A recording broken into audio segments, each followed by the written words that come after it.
आज के वीडियो में आपको हम बताएंगे कि थायराइड क्या है और क्यों होता है, इसके क्या कारण हैं और इसका घरेलू उपचार क्या है। घरेलू उपचार पूरी तरह से तो ठीक नहीं है, डॉक्टर से ट्रीटमेंट लेना ज़रूरी होता है, लेकिन घरेलू ट्रीटमेंट अपन करते हैं तो जो डॉक्टर की दवाई है वो अच्छे से काम करती है। दुनिया भर में थायराइड की समस्या बहुत सारे लोगों में होती है और ये बहुत ही चिंता का विषय है। ये लेडीज़ों के अंदर ज़्यादा होती हैं पुरुषों की बजाय, और इसके अंदर अपने को घर बैठे थायराइड टाइम रहते इलाज कर लेना चाहिए, नहीं तो एक घातक भी हो सकता है। थायराइड एक बीमारी तो नहीं है, बल्कि गले में एक आगे की तरफ पाई जाने वाली एक ग्रंथि होती है। यह तितली के आकार की होती है। यही ग्रंथि शरीर की कई जरूरी गतिविधियों को नियंत्रित करती है। ये भोजन को ऊर्जा में बदलने का काम भी करती है। थायराइड ग्रंथि T3 यानी ट्राई थायोनिन और T4 यानी थायरोक्सिन हार्मोन का निर्माण करती है। इस हार्मोन्स का सीधा असर सांस है, हृदय गति है, पाचन तंत्र है, शरीर के तापमान पर पड़ता है। साथ ही ये हड्डियों, मांसपेशियों या कोलेस्ट्रॉल को भी नियंत्रित करती हैं। जब ये हार्मोन्स असंतुलित हो जाते हैं तो हमारा वजन कम या ज़्यादा होने लगता है और इसे थायराइड की समस्या हम कहते हैं। इसके अलावा मस्तिष्क में भी पिट्यूटरी ग्रंथि से एक अन्य हार्मोन निकलता है जिसे थायराइड स्टिमुलेटिंग हार्मोन कहा जाता है, जिसे TSH भी कहते हैं। ये हार्मोन शरीर में अन्य दो थायराइड हार्मोन्स T3 और T4 के प्रवाह को नियंत्रित करता है। ये वजन, शरीर के तापमान है, मांसपेशियों की ताकत, यहाँ तक कि मूड को भी नियंत्रित करने में महत्वपूर्ण इसकी भूमिका है। पुरुषों के मुकाबले महिलाओं में, बुजुर्गों में थायराइड होने की आशंका बहुत ही ज़्यादा है। साथ ही अगर परिवार में पहले किसी को ये समस्या रही है तो इसके होने की आशंका बहुत ही ज़्यादा रहती है। ये जो थायराइड होता है ये दो प्रकार का होता है। एक होता है हाइपोथायराइडिज्म, एक होता है हाइपरथायराइडिज्म। जब थायराइड पिंड जरूरत से कम मात्रा में हार्मोन निर्माण करता है तब तो हाइपोथायराइडिज्म होता है, और हाइपरथायराइडिज्म जब थायराइड जो ग्रंथि होती हैं ज़रूरत से ज़्यादा हार्मोन का निर्माण करती हैं, उसको हाइपरथायराइडिज्म कहते हैं। जब भोजन में आयोडीन की कमी होने पर ऐसा लगता है जैसे गले में सूजन है, गांठ जैसा नज़र आता है, तो थायराइडिस, इसमें थायराइड ग्रंथि में सूजन आ जाती है। और थायराइड नोड्यूल क्या होता है, इसमें थायराइड ग्रंथि में गांठ बनने लगती हैं, उसको नोड्यूल बोलते हैं। और थायराइडिटिस होता है, उसमें थायराइड ग्रंथि होती है, इसमें सूजन आ जाती है। और थायराइड कैंसर क्या होती है, थायराइड कैंसर के अंदर आगे हम बताएंगे कि थायराइड कैंसर, इसी जो गांठ बनती हैं ये आगे जा कर के ट्यूमर का रूप ले लेती हैं, जिसे कैंसर कहते हैं। अगर शरीर में बताए कि हमारे जो थायराइड ग्रंथि है उसमें सूजन आ गई है या फिर उसके अंदर कोई ट्यूमर या गांठ बन गई है, तो तुरंत डॉक्टर से सलाह लेनी चाहिए। और गर्भवती महिलाओं को तो जल्दी ही डॉक्टर से सलाह लेना जरूरी है।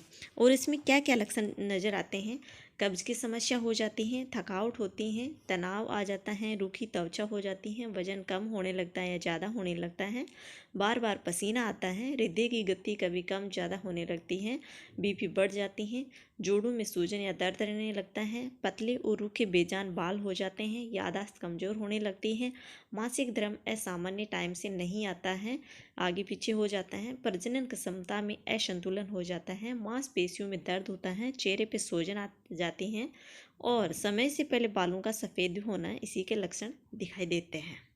अब देखिए थायराइड का कारण है, किस वजह से हमारे को थायराइड होता है। अगर पहले कभी थायराइड हुआ हो तो होता है, या परिवार में किसी के थायराइड हो तो होता है, और गोइटर होने से होता है, 30 साल की उम्र बढ़ के बाद में होता है, और मधुमेह टाइप 1 होता है, या ऑटो इम्यून विकारों के इतिहास के कारण होता है, गर्भपात करने, बच्चे का समय से पहले पूर्व जन्म बांझपन के कारण होता है, ऑटो इम्यून थायराइड रोग या थायराइड रोग का पारिवारिक इतिहास के कारण होता है, टाइप 2 डायबिटीज़ के कारण भी होता है, महिलाओं को इसका खतरा ज़्यादा होता है, गलत खान पान जैसे ज़्यादा तला हुआ खाना इस प्रकार से हो, नींद टाइम से नहीं लेना हो, जंक फूड, मैदे से बने खाद्य पदार्थ ज़्यादा खाना, बढ़ता वजन बढ़ता है, मोटापा होता है, तो इसका इस कारण से थायराइड होता है। अब थायराइड के घरेलू उपचार आपको बताने जा रहे हैं। यहाँ हम थायराइड के घरेलू उपचार के बारे में बता तो रहे हैं, जो कि काफ़ी हद तक समस्या में राहत दिलाने में मदद करते हैं।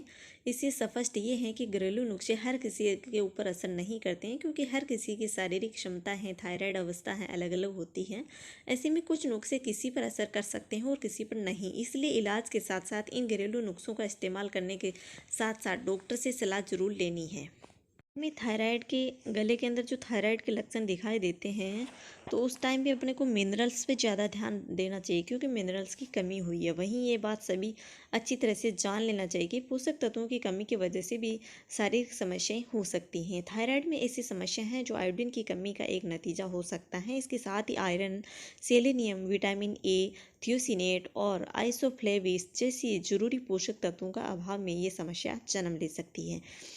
और इस तथ्य के आधार पर ये माना जाता है कि सभी पोषक तत्वों को भरपूर मात्रा में अपन शरीर के अंदर लें और थायराइड को कम करने में मदद मिल सकती है। साथ ही थायराइड का रोग का उपचार प्रभावी बनाया जा सकता है। साथ ही समस्या को जोखिम काफ़ी हद तक कम भी किया जा सकता है। थायराइड की समस्या को हम विटामिन्स लेकर के भी काफ़ी हद तक कम कर सकते हैं। दरअसल थायराइड की समस्या में विटामिन की भूमिका अहम होती है, और एक अध्ययन में यही भी माना गया है कि खास विटामिन इस समस्या के जोखिम को कम करते हैं।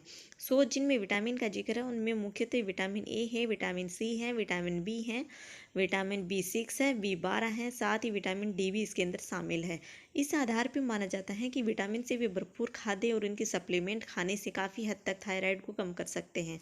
और ये इसी की वजह से होता है। विटामिन्स है, मिनरल्स है, इनकी कमी होती है, नींद टाइम से नहीं लेते हैं, रात दिन की भागा दौड़ रहती है, इसकी वजह से थायराइड होता है। थायराइड को कम करने के अलसी भी बहुत महत्वपूर्ण है। 1 चम्मच अलसी का पाउडर लेना है, 1 गिलास फलों का रस लेना है। अलसी के पाउडर को पानी या फिर फलों के रस में डाल लेना। अब इसे अच्छी तरह से मिक्स कर ले। एक मिश्रण को प्रतिदिन 1 या 2 बार पिया जा सकता है। थायराइड के इस सही तरीकों का काम करने के लिए अलसी का योगदान बहुत ज़्यादा है, इसलिए इसे थायराइड का आयुर्वेदिक उपचार माना जाता है। तो अलसी के अंदर ओमेगा 3 फैटी एसिड होता है, जो हाइपोथायराइडिज्म के जोखिम को कम करने में मदद करता है। ऐसे में हाइपोथायराइडिज्म के मरीज डॉक्टर की सलाह के अनुसार अलसी का सेवन कर सकते हैं। इसीलिए अलसी के थायराइड का घरेलू इलाज करने से पूर्व डॉक्टर विशेषज्ञ की सलाह जरूर लेनी है। नारियल तेल थायराइड में देखिए, 1 से 2 चम्मच शुद्ध नारियल तेल, 1 गिलास गर्म पानी, रोज 1 गिलास पानी में शुद्ध नारियल तेल मिलाकर सेवन कर सकते हैं। अगर ऐसे नहीं पसंद है तो नारियल के तेल का उपयोग खाना बनाने के लिए भी आप कर सकते हैं। थायराइड रोग का उपचार करने के लिए नारियल का तेल अच्छा साबित हुआ है। ये थायराइड के सिम्टम्स को कम कर थायराइड ग्रंथि को सही तरीके से काम करने में मदद करता है। अगर कोई मरीज थायराइड की दवा ले रहा है तो बेहतर होगा वर्जिन नारियल तेल के इस्तेमाल से थायराइड का घरेलू इलाज करने से पहले डॉक्टर से परामर्श लेना बहुत ज़्यादा ज़रूरी है। थायराइड में अदरक का मध्यम आकार का एक टुकड़ा लेना है, 1 कप पानी लेना है, 1 चम्मच शहद स्वाद के अनुसार लेना है। सबसे पहले अदरक को बारीक टुकड़ों में काट लेना है। इसके बाद पानी को गर्म करें और अदरक के टुकड़े उसमें डाल दें। अब पानी को हल्का गर्म होने के लिए रख दें, फिर उसमें शहद डालकर मिक्स करें और चाय की तरह पी लीजिए। इसके अलावा खाना बनाने में भी अदरक का इस्तेमाल किया जा सकता है। अदरक को ऐसे ही साबुत चबाकर भी खाया जा सकता है। अदरक की मदद से थायराइड का आयुर्वेदिक उपचार संभव है। दरअसल अदरक में जिंक होता है, पोटेशियम होता है, मैग्नीशियम होता है, साथ ही इसमें एंटी इन्फ्लेमेटरी गुण भी मौजूद होते हैं, जो इसे थायराइड को एक अच्छा घरेलू उपचार बनाते हैं। थायराइड के इलाज के लिए अदरक का उपयोग विभिन्न तरीकों से किया जा सकता है। हालांकि थायराइड बीमारी का इलाज करने के लिए इसे डॉक्टर की सलाह तो जरूर लेनी ही चाहिए। थायराइड की बीमारी में काली मिर्च का पाउडर बहुत ही ज़्यादा फायदेमंद होता है। 5 से 6 काली मिर्च के दाने लेना है और उनको एक गुनगुना पानी के अंदर उसको बॉईल कर लेना है और उसको पाउडर डाल देना है उसमें काली मिर्च का पानी के अंदर। सबसे पहले काली मिर्च को दाने को कुचल कर उसमें डाल देना है। कुचली हुई काली मिर्च को 1 कप गुने पानी के अंदर मिला करके सिप सिप करके आप पी सकते हैं। इस प्रक्रिया को प्रतिदिन आप इस्तेमाल कर सकते हैं। काली मिर्च के उपयोग में थायराइड बीमारी का इलाज संभव है। आवश्यकता के अनुसार धनिया की पत्तियां ले, 1 गिलास गुनगुना पानी ले। सबसे पहले धनिया की पत्तियों को पीसकर उसमें पेस्ट बना ले। अब पेस्ट को 1 गिलास गुनगुने पानी के अंदर मिला करके पी सकते हैं। ये प्रक्रिया प्रतिदिन सुबह खाली पेट इस्तेमाल कर सकते हैं। धनिया से संबंधित एक शोध में यह भी जिक्र होता है कि धनिया के पौधे को बीज में अर्क और एंटी थायराइड गुण पाए जाते हैं। ये गुण धनिया में मौजूद फ्लेवोनोइड के कारण होते हैं। इस आधार पर धनिया के बीज के साथ साथ धनिया की पत्तियों का भी आपको हाइपोथायराइड की समस्या से निजात पा सकते हैं। इनके साथ साथ आप लौकी का जूस भी ले सकते हैं, आंवले का जूस भी ले सकते हैं, सेब का सिरका भी आप ले सकते हैं। ये भी थायराइड को कम करने में बहुत ही ज़्यादा महत्वपूर्ण है। एलोवेरा का जूस आप ले सकते हैं। इस प्रकार से आप थायराइड की डॉक्टर से दवा तो लेना ही लेना है, लेकिन ये देसी घरेलू तरीका करने से आपको दवाई अच्छा काम करती है। प्लीज़ वीडियो अच्छा लगे तो लाइक एंड सब्सक्राइब जरूर करिएगा, क्योंकि हेल्थ संबंधी टिप्स जो आए उसका नोटिफिकेशन सबसे पहले आपके पास पहुँचे। थैंक्स।